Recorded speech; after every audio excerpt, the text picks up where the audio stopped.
I'm Dr. John Stephan Edwards, and I'd like to present Searching for a Portrait of Lady Jane Grey Dudley, England's 9 Days Queen of 1553.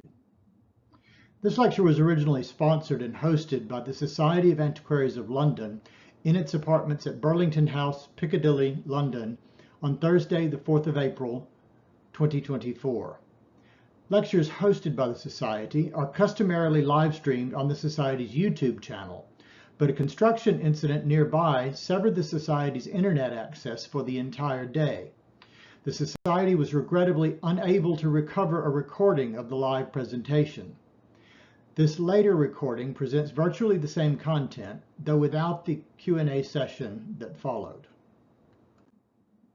My sincerest thanks and appreciation to the Society of Antiquaries of London and to the Fellows of the Society for hosting this lecture. Among the more than 24 monarchs of England and the United Kingdom to occupy the throne since 1485, Jane Grey Dudley remains the only one for whom no ad vivum or life portrait is known to survive.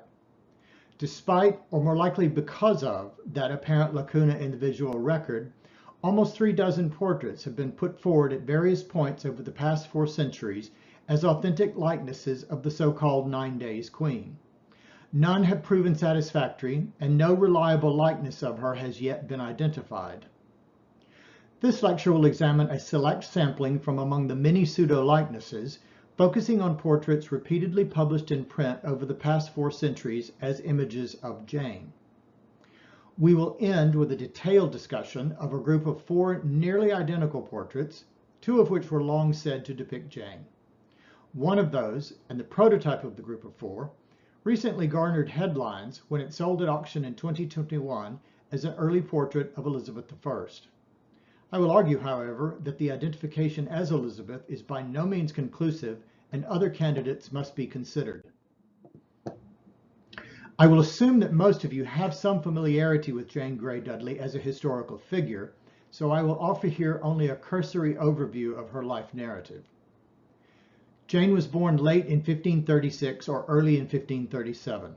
Her mother, Frances Brandon Grey, was the eldest daughter of Henry VIII's younger sister, Mary Tudor, a former Queen of France. Frances was thus Henry VIII's niece and first cousin to Henry's son, Edward VI. Jane possessed royal blood and thus held a legitimate, though distant, claim to the crown of England. King Edward VI became mortally ill early in 1553. He was unmarried and childless, and he did not want either of his 2 half-sisters, Mary and Elizabeth, to succeed to the English throne after him. He therefore named Jane as his heir in June of 1553. I discussed this issue in some detail in a separate lecture.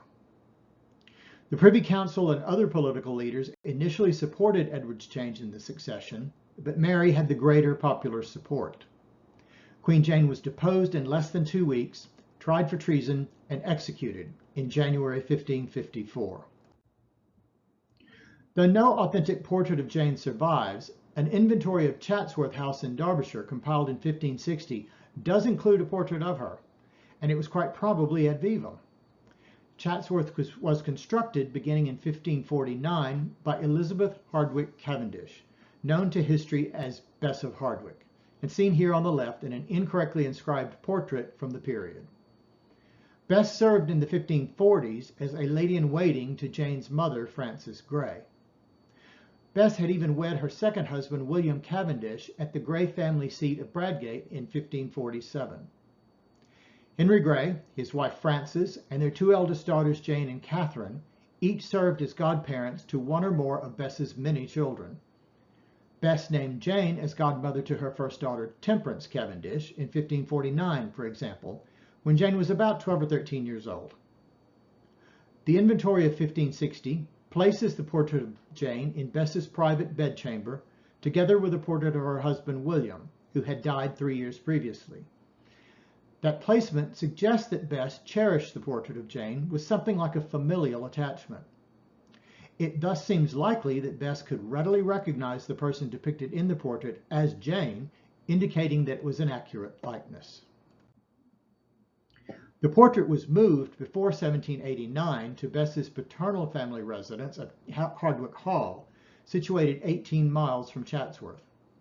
The diarist John Byng noted it hanging in the great drawing room of Hardwicke Hall in that same year, but he described it as, quote, much neglected.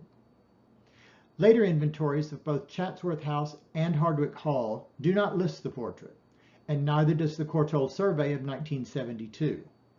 My own thorough on-site search of both Hardwicke Hall and Chatsworth House failed to identify any portrait that might depict Jane Grey Dudley. It was common practice early in the 19th century to destroy old and badly damaged paintings, and the Chatsworth portrait likely met that fate, leaving us without an authentic image of Jane Grey Dudley.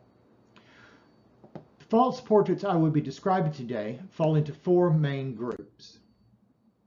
The first group consists of portraits of Queen Catherine Parr, last wife of Henry VIII, and all of which were later misidentified as depictions of Jane Grey Dudley. First, we have a portrait now in the collection of the National Portrait Gallery, or NPG. The portrait entered the NPG's collection in 1965 under the accession number NPG 4451. The donor family believed for generations that the portrait depicted Catherine Parr. Roy Strong, director of the Portrait Gallery at that time, immediately re-identified the sitter as Jane Grey, however, based in part on the sitter's youthful appearance. Catherine was a mature 32 years old when this portrait was painted. Jane would have been a mere 7 years old in 1544. NPG 4451 became one of the most widely published images of Jane Grey. It was reproduced on book covers as well as posters, postcards, keychains, refrigerator magnets, and all the other usual exit through the gift shop paraphernalia, until Susan James re-identified the sitter in 1996 as Catherine Parr. James correlated the bodice jewel worn by the sitter with a description of an item in an inventory of Catherine's jewels. The NPG subsequently confirmed James's re-identification through its own Making Art in Tudor Britain research project. The image is nonetheless still occasionally reproduced as a portrait of Jane Grey Dudley. Next, we have a pair of portraits that I refer to as the Hastings and the Jersey portraits. These two portraits appear to be variants derived from a single sitting, the costume altered to suit two different seasons. The Jersey portrait on the left, so called because it was until recently in the collection of the Earls of Jersey, was long thought lost in a catastrophic warehouse fire in the 1940s. The unseen frame bears an erroneous label identifying the sitter as Queen Mary Tudor with attribution to Lucas de Heer. The recurrence in this portrait of the coroneted bodice jewel seen in NPG 4451 led some to identify the sitter in the Jersey as Jane Grey as well. The Jersey Estate Trust sold the painting through Sotheby's in July 2023 as a portrait of Catherine Parr, with attribution to Master John, the same artist associated with NPG 4451. The sale fetched a reported £3.4 million, £3.4 million or $4.3 million, against a pre-auction high estimate of £800,000 or $1 million. I've not yet learned who purchased the portrait. The Hastings portrait on the right has been in the collection of the Astley Barons Hastings since the 18th century and has always been identified as Jane Grey. It was reproduced in 2003 on the cover of the revised version of Alison Plowden's popular biography of Jane Grey, furthering the belief that it must depict Jane Grey. Additionally, the Hastings portrait served as the reference image for an engraving made in 1620 by Willem and Magdalen van de Pas. The Van de Passes created the engraving for Henry Holland's Horologia Anglica, marking the first publication of a purportedly authentic portrait of Jane Grey Dudley. The Van de Pas engraving is routinely identified even today as a genuine portrait of Jane, yet its obvious derivation from the Hastings portrait indicates otherwise. We come next to the Northwick portrait. so named for having long been in the collection of the Barons Northwick at Northwick Park near Blockley in Gloucestershire. The contents of the house were liquidated in 1965, and the painting was sold at auction to a private buyer. I was granted access to the painting in 2014, but only after a full year of negotiations with the rather eccentric current owner. I found the painting on the floor of a basement storage area in a disused London office space, wrapped in old newspaper and masking tape, leaning against the wall and in desperate need of conservation. The owner has since vacated that office, however, and the current disposition of the painting is unknown. The sitter's image was heavily overpainted during an early restoration effort, but a distinctive Cardellino is still visible at the upper right. The Cardellino places the portrait in the historically important collection of John Lumley in the last decade of the 16th century. Here we see the damaged Northwick Cardellino pictured above an intact Lumley Cardellino from a portrait of Elizabeth Fitzgerald, Countess of Lincoln. The inscription on the Northwick Cardellino is heavily abraded and illegible, unfortunately. And though inventories of the Lumley collection compiled in 1590 and 1609 do include a portrait of Jane Grey, they also notably include portraits of Catherine Parr. Pardon me. Roy Strong identified the sitter in 1965 as Jane Grey, again through direct comparison to NPG 4451. Tanya Cooper of the NPG repeated that identification in 2010, though she cautioned that doubt remains.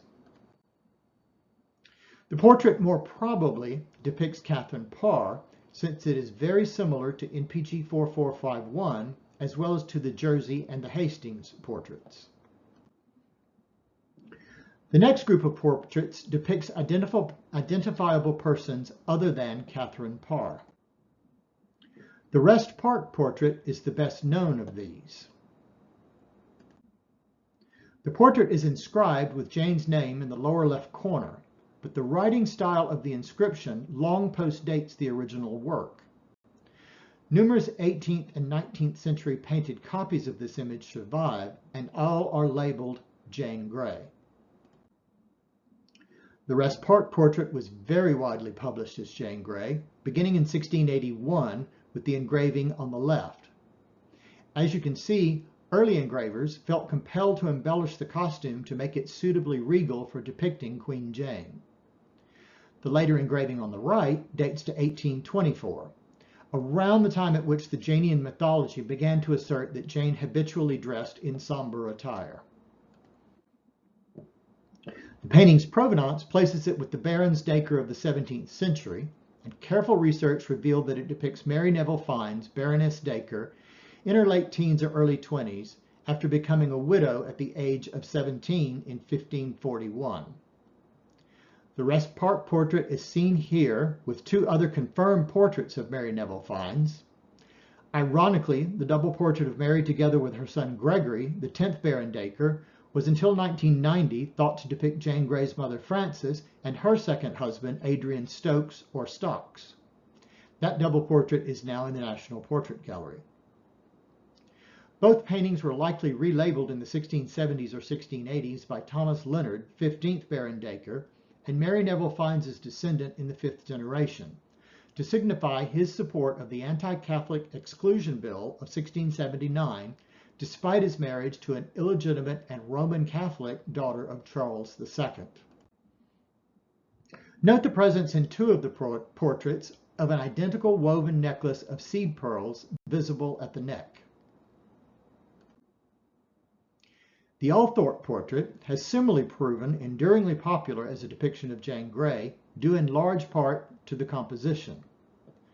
The sitter is depicted alone in her chamber reading a devotional text, a popular trope in the Janean mythology. Like others of the portraits already discussed, the Althorpe portrait was engraved and very widely published as a portrait of Jane Grey, this time beginning in 1817. The painting is, in fact, a fictional portrait of Mary Magdalene.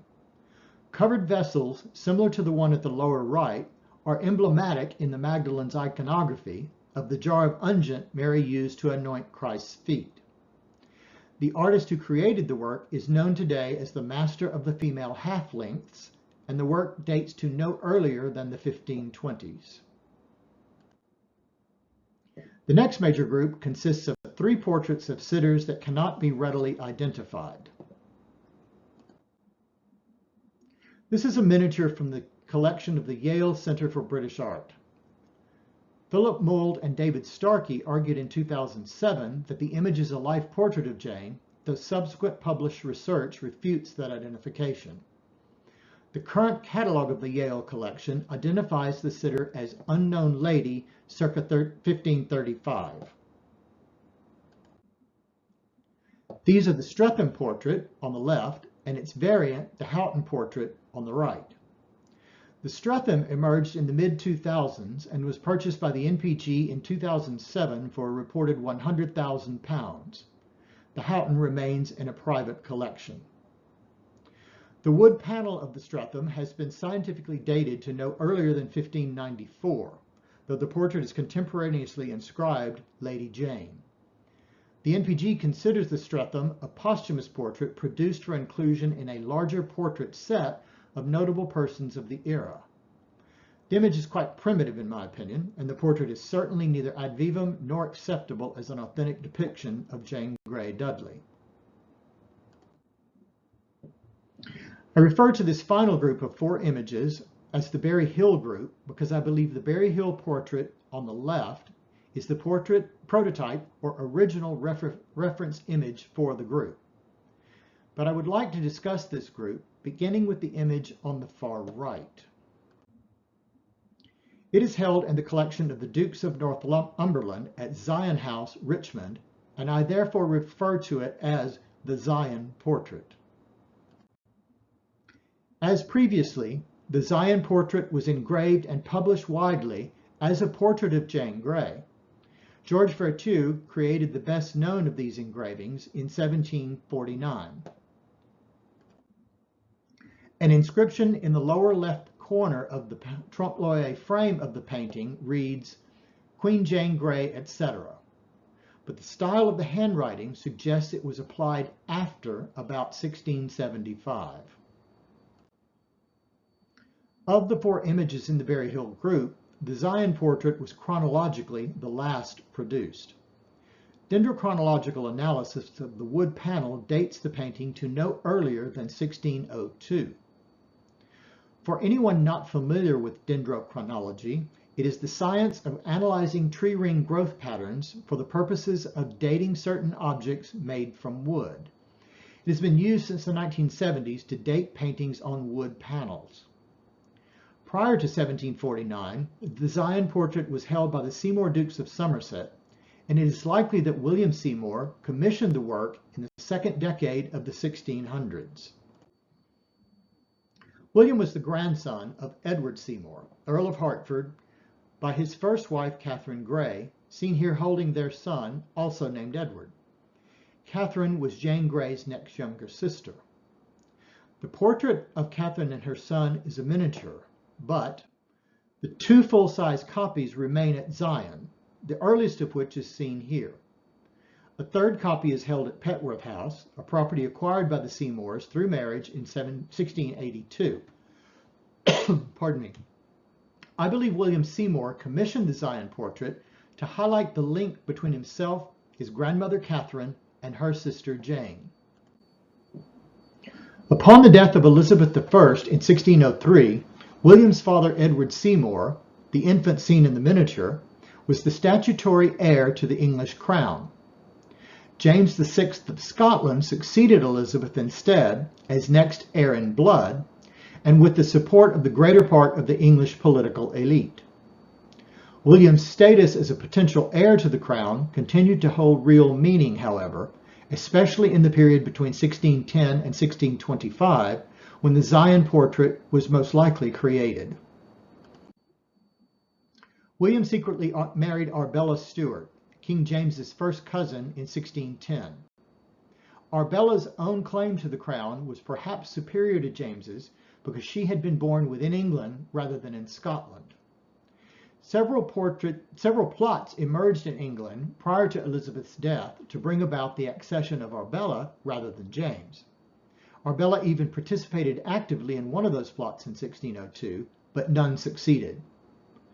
The marriage of William and Arbella in 1610 posed a sufficient double dynastic threat to King James that the couple were summarily imprisoned. Arbella died in prison in 1615, but William escaped to Flanders and returned to England after Arbella's death. William's father, Edward Seymour, died in July of 1612, and William moved up in the line of succession behind his elder brother. At the same time, the king's only surviving daughter, Elizabeth, contracted to marry Frederick of Bohemia, a marriage that would take her out of England and presumably out of the line of succession. Then in November of the same year, Henry, Prince of Wales, died suddenly.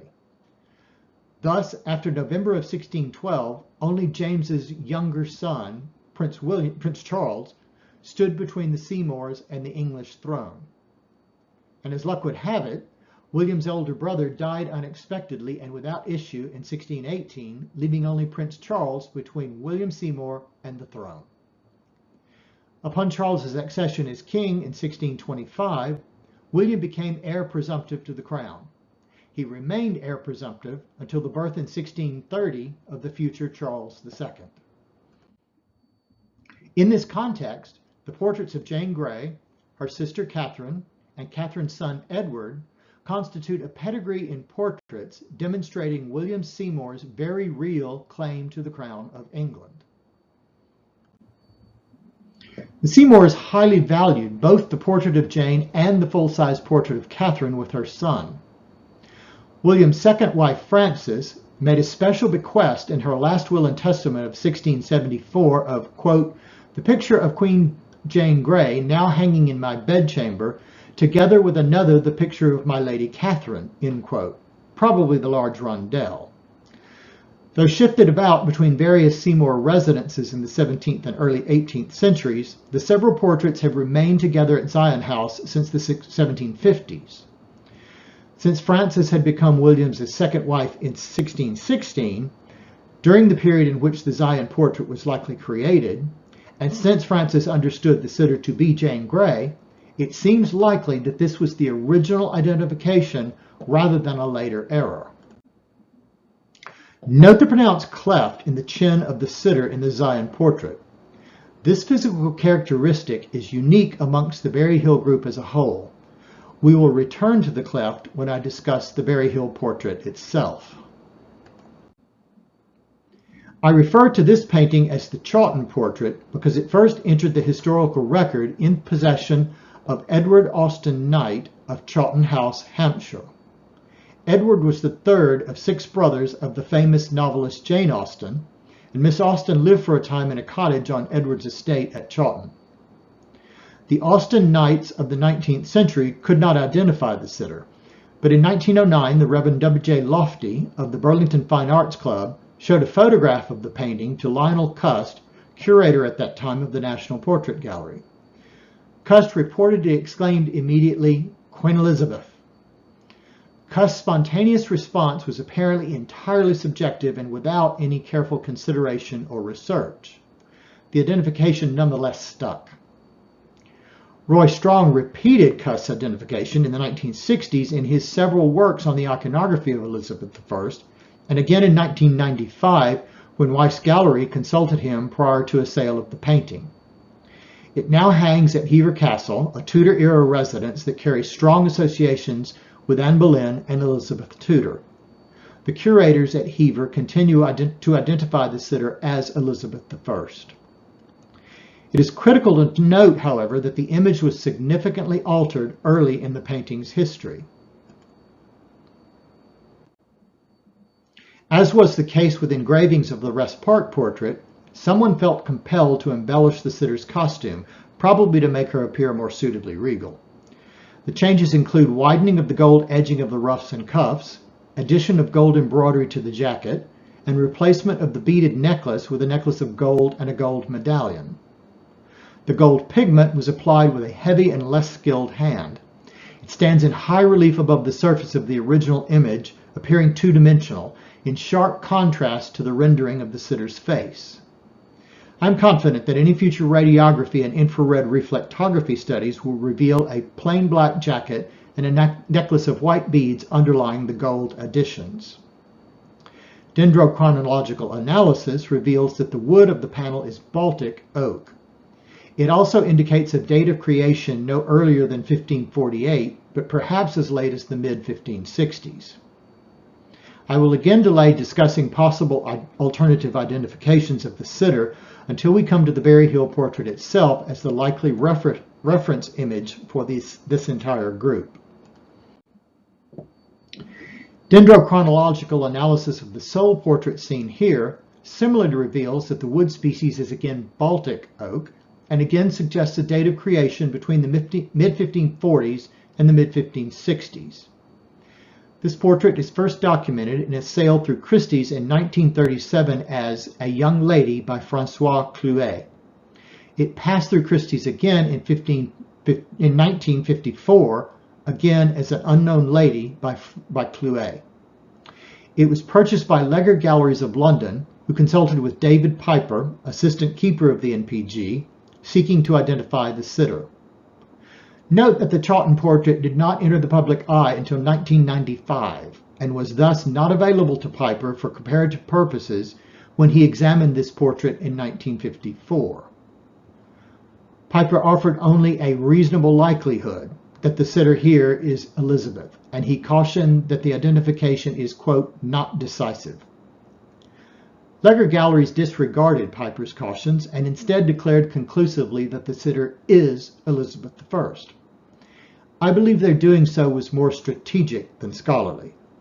Elizabeth II had become queen in 1952 and was crowned in June 1953, just 1 year prior to Legger's acquisition of the portrait in 1954. I suspect Legger was influenced by what remained of coronation fever and christened the sitter as Elizabeth I in an effort to capitalize on the resurgent popularity of that name, as any dealer would potentially do. It must also be noted that 1953 marked the 350th anniversary of the death of Elizabeth I, imparting further advantage to identifying the sitter as Elizabeth. This painting was purchased by Gardner Soule, a prolific author based in New York whose subject included cryptozoology, a pseudoscience involving studies of the Loch Ness Monster, Bigfoot, Yeti, and the fabled beasts of Bodmin Moor and Exmoor. But he was also a collector of English portraits from the period. The portrait disappeared from the public eye after 1955, but Roy Strong mentioned it briefly in his studies of the iconography of Elizabeth I. Strong notably declined, however, to state conclusively that the sitter is Elizabeth. He instead suggested, based on comparison to the Zion portrait, that the sitter might be Jane Grey. Pardon me. The Berry Hill portrait proved the most difficult for me to locate, despite a very public past. Seen here after recent restoration and conservation, it entered the collection of the American financier J. Pierpont Morgan in 1897, when Morgan purchased it from John Lumsden Propert, a member of the Burlington Fine Arts Club. In 1907, it was identified as a portrait of Jane Grey by Francois Clouet. Note that this was 2 years before Lionel Cust identified the Chawton portrait as Elizabeth I. The identification of this portrait as Jane Grey likely stemmed from comparison to the Vertu engraving of the Zion portrait. The painting passed to the Metropolitan Museum of Art following Morgan's death in 1913, and the Met exhibited it as a portrait of Jane Grey until it was deaccessioned in 1956. Berry Hill Galleries of New York City purchased the painting from the Met and sold it in 1961 to a private collector. It remained out of public view until the autumn of 2021, when a keen-eyed auction enthusiast spotted it in an online catalog for butterscotch auctioneers and appraisers in the affluent New York suburb of Westchester County. Butterscotch originally identified the sitter as Mary, Queen of Scots, and gave the lot a pre-sale estimate of $5,000 to $10,000 US. An online follower kindly alerted me to the find, and I contacted Butterscotch to make inquiries. The painting ultimately sold to an enthusiastic American purchaser for a total of $158,661, or £125,770,000, with identification as probably Elizabeth I. The new owner very kindly contacted me and funded a series of scientific studies as well as full conservation and reframing in a period-appropriate frame. The studies included infrared reflectography, which revealed a freehand underdrawing with no evidence of the use of a pattern, not even for the face. Lines and cross-hatching indicating contours and shadows are visible on the face and elsewhere, for example. Changes in the underdrawing are also apparent, the most notable of which is elongation of the fourth and fifth fingers of the right hand and minor repositioning of those fingers to open the hand slightly. The overall appearance of the underdrawing suggests that the portrait was executed from a live sitter. This in turn supports the assertion that the Berry Hill portrait was the first produced among the four known versions, there being little need or likelihood that the person depicted would have sat more than once for identical portraits. But before attempting to identify the sitter, we must first establish a time frame during which the portrait was created. Dendrochronological analysis reveals that the panel is French oak rather than the Baltic oak used for the Chawton and Sole portraits.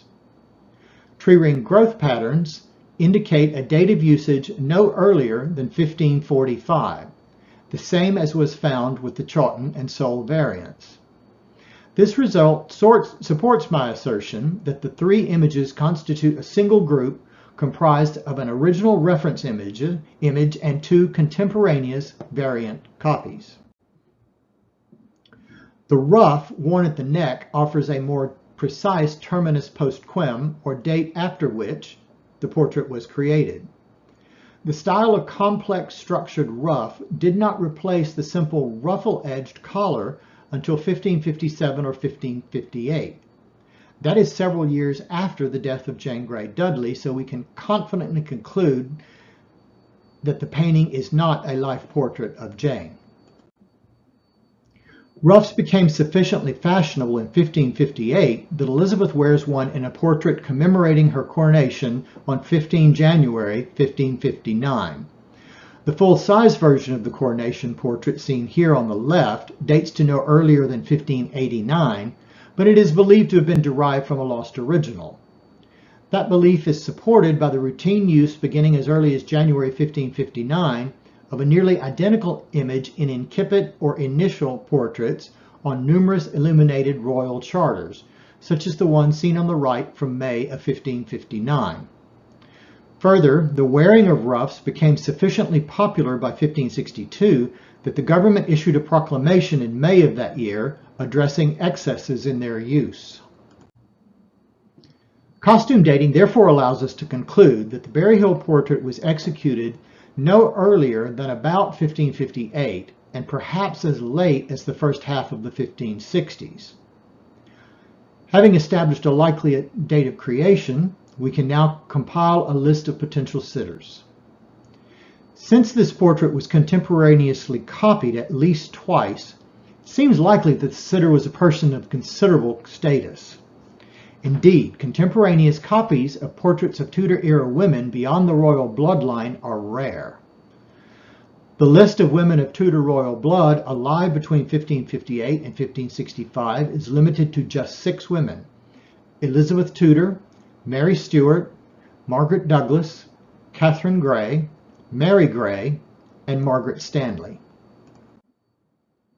Among those, Henry VIII's niece, Margaret Douglas, depicted here in 1575, was a mature woman of 43 years in 1558, and thus too old to be the young woman depicted. Conversely, Mary Grey was too young, being just 13 years old in 1558, and beyond the public eye. The Greys' cousin Margaret Stanley, not pictured, was aged 18 years in 1558, but can still be eliminated since she remained only a distant heir to the crown behind the line descended from Catherine Grey Seymour. Mary Stuart of Scotland cannot be conclusively eliminated, however, since the panel of the Berry Hill is on French oak. The use of French oak is unusual in the English context. Baltic oak was the preferred material. The use of French oak therefore requires considering a French artist as the creative of the Berry Hill image. Mary Stuart resided in France from early childhood and did not return to the British Isles until August 1561. So it is not out of the realm of possibility that the painting was executed in France, transported to England upon her return from France, and the Sole and Chawton Heaver variants were then painted in England and on locally preferred Baltic oak. Mary was, after all, Elizabeth's heir by feudal right and custom, and the two engaged in a long-running dispute over Mary's claim to the English crown. Mary also enjoyed significant support from among English Catholics who opposed Elizabeth's Protestant religious settlement. If we do nonetheless set aside Mary as the sitter, the list of potential English royal lady candidates narrows to just Elizabeth Tudor and Catherine Grey. But differentiating between the two is complicated by several factors. Let us return to Sir Roy Strong's studies in the 1960s of portraits of Elizabeth I, in which he repeatedly hesitated to identify the sitter in this group conclusively as Elizabeth I. Strong asserted that the squared front positioning of the sitter is consistent with the early iconography of Elizabeth I. That assertion is not borne out by the evidence, however. While it is certainly true that Elizabeth is depicted squared front in the coronation portrait and in the incipient miniatures of Royal Charter illuminations, her body, her head, or both are turned a few degrees to the viewer's left in A Portrait When Princess, in the Clopton series, and in NPG 4449, though the eyes do directly engage the sitter in each of those portraits. In fact, the only confirmed portrait of Elizabeth I, other than the coronation portrait, and in which she is truly squared front, is the Philp portrait seen on the far right.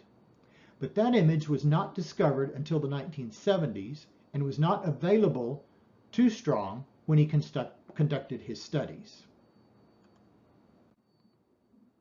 Further, at least 7 of the non-royal women included in Hans Holbein's series of drawings of Henrician courtiers of the 1530s and 1540s are depicted fully squared front, as are at least 4 of the non-royal male sitters.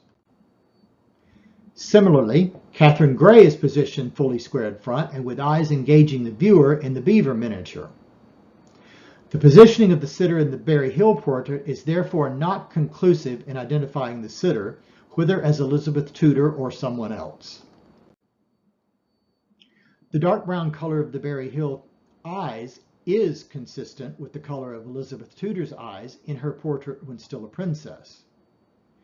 X-ray fluorescence examination of the Berry Hill confirmed that the brown color of the eyes is original and not the result of pigment degradation that sometimes occurs with smalt, a blue pigment that can degrade over time to shades of brown. And while eyewitness descriptions of people of the Tudor period rarely mention fine details such as eye color, the German Paul Hensner observed in 1598 that Elizabeth's eyes were, quote, small yet black and pleasant. Nonetheless, depictions of the color of Elizabeth's eyes vary widely across a wide spectrum throughout her iconography, especially among the early portraits. Though dark brown in NPG 4449, they are light gray-brown in 2 miniatures now in the royal collection, blue-gray in the Clopton portrait, and an almost golden color in the Philp portrait. Finally, Elizabeth's eyes are consistently very pale and sometimes almost white in a majority of the miniatures of her by Nicholas Hilliard. Given this variation, eye color is not useful in identifying the sitter as Elizabeth Tudor. Neither is eye color useful to support Catherine Grey as the sitter. Catherine's eyes are light blue in the beaver miniature and blue-gray in an early miniature now in the collection of the Victoria and Albert Museum. Returning to costume, the Berry Hill sitter's costume is one of remarkable simplicity for any Tudor Englishwoman of high status, much less one of Tudor royal blood. Her bonnet lacks any of the fine billements of goldwork and gemstones commonly attached to female headwear of the mid-Tudor period, including that worn by Elizabeth herself in two of her early portraits. The bonnet is different from Elizabeth's headgear in NPG 4449 and the Clopton series, in which we see a plain black French hood with a posterior fall enshrouding the hair that is brought forward and carefully arranged atop the head. And in the Philp portrait, Elizabeth wears an embroidered coif with a billament of gold work set with gemstones and pearls. In contrast, Catherine wears a plain white coif in the beaver miniature and a French hood with billements in the V&A miniature. Thus the evidence of the headgear, if considered in isolation, is not useful, since neither Elizabeth nor Catherine are depicted wearing a bonnet of the type seen in the Berry Hill portrait. Other elements of the costume are similarly inconclusive in identifying the sitter. She holds a pair of leather gloves in her hands, a common iconographic symbol denoting wealth and freedom from work or labor. Yet despite the appearance of gloves in many portraits of Elizabeth, they are by no means exclusive to her iconography. The two-layered ruff appears in each of the several portraits of Elizabeth discussed thus far, but Catherine also wears a two-layered ruff in each of her confirmed portraits. Similarly, a fur collar of lynx, not ermine, appears in portraits of both Elizabeth and Catherine. Only the jewels vary to any significant degree amongst the various images. In the V&A miniature of Catherine at the lower right, the ties at the front closure, at the shoulders, and along the sleeves are all embellished with numerous pairs of gold eyelets, visually supplementing the billements of gold work and gemstones adorning her French hood. None of these elements are present in the beaver miniature at lower left, however. 5 pairs of eyelets are visible in the Clopton portrait of Elizabeth, but their significance pales in comparison to the extravagant double-loop necklace of clusters of pearls interspersed with gold quatrefoils set with what are probably diamonds. A large pendant quatrefoil of gold work, set with a very large diamond, is suspended from the necklace, and a large teardrop pearl hangs from the pendant. In contrast, the jewels in the Berry Hill portrait are limited to a single long strand of white pearls, probably but not necessarily pearls, worn knotted over the breast. The absence in the Berry Hill group of jewels of gold work and precious stones is entirely anomalous in the iconography of Elizabeth Tudor specifically, and of the Tudor royal family more generally. That anomaly requires explanation if the sitter is to be identified as Elizabeth I, yet no such explanation is readily apparent to me. Having considered the Berry Hill portrait in the context of Elizabeth I's iconography, we must likewise consider it in the context of Catherine Grey's relatively limited iconography and situate the portrait in a broader political, religious, social, cultural, and even familial framework. But I must digress very briefly to make an observation that I believe is critical to the remainder of this lecture. As any fan of Antiques Roadshow will undoubtedly know, the monetary value of ordinary objects often increases significantly whenever those objects have demonstrable associations with persons of high status. Consumer science researchers refer to the phenomena as celebrity contagion. A top hat is just a top hat, unless it was worn by Winston Churchill. A basketball is just a basketball, unless it is signed by both Michael Jackson and Michael Jordan. A similar unwritten rule applies to painted portraits. All other factors being equal, the art market commonly assigns greater financial value to portraits of known sitters than to those of unknown sitters, and still greater value to portraits of famous or historically significant sitters.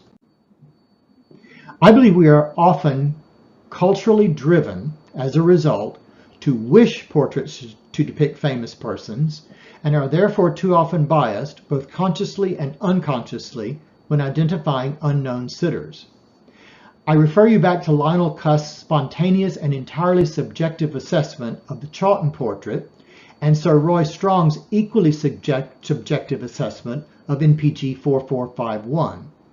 And certainly that tendency towards subjectivity has occurred in relation to the Berry Hill portrait. Butterscotch auctioneers chose to minimize the possibility that the sitter might be anyone other than Elizabeth I.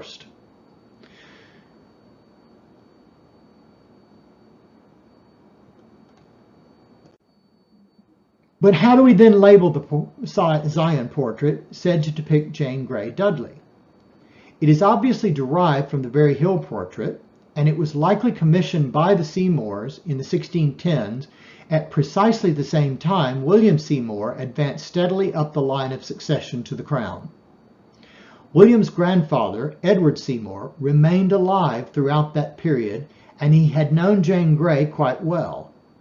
He had also known Elizabeth Tudor very well, and obviously he had known his wife Catherine intimately. Edward Seymour should, therefore, have been able to recognize each in their portraits, assuming those portraits were authentic.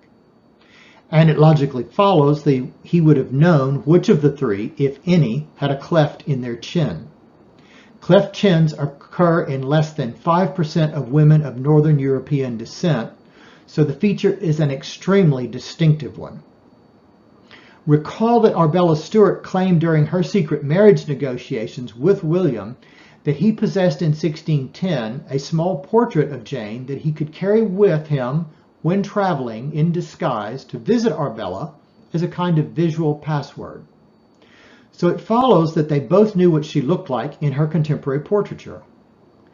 Lastly, Edward's granddaughter-in-law, Frances Seymour, wife of William, understood from the time of its creation that the Zion portrait depicted Jane rather than Catherine or Elizabeth. I believe it is possible, even if perhaps remotely so, that the elderly Edward Seymour provided the detail of a cleft in Jane's chin as a distinguishing physical feature that visually differentiated between the two sisters. With both of the Grey sisters having been dead for over 40 years, the addition of the cleft was perhaps considered enough to make a portrait of Catherine Grey Seymour become a portrait of her elder sister. When we view the Zion portrait of Jane, together with the portrait at Zion of Catherine holding her son Edward, and a separate portrait of Catherine's grandson William, we have a dynastic set that visually asserts William's claim to the English crown. I believe we must therefore at least entertain the possibility that the Berry Hill portrait does indeed depict Catherine Grey Seymour, and that it served as a reference image for creating a posthumous depiction of Catherine's sister, Jane Grey Dudley. My sincerest thanks again and appreciation to the Society of Antiquaries of London and to the Fellows of the Society for hosting this lecture. Thank you.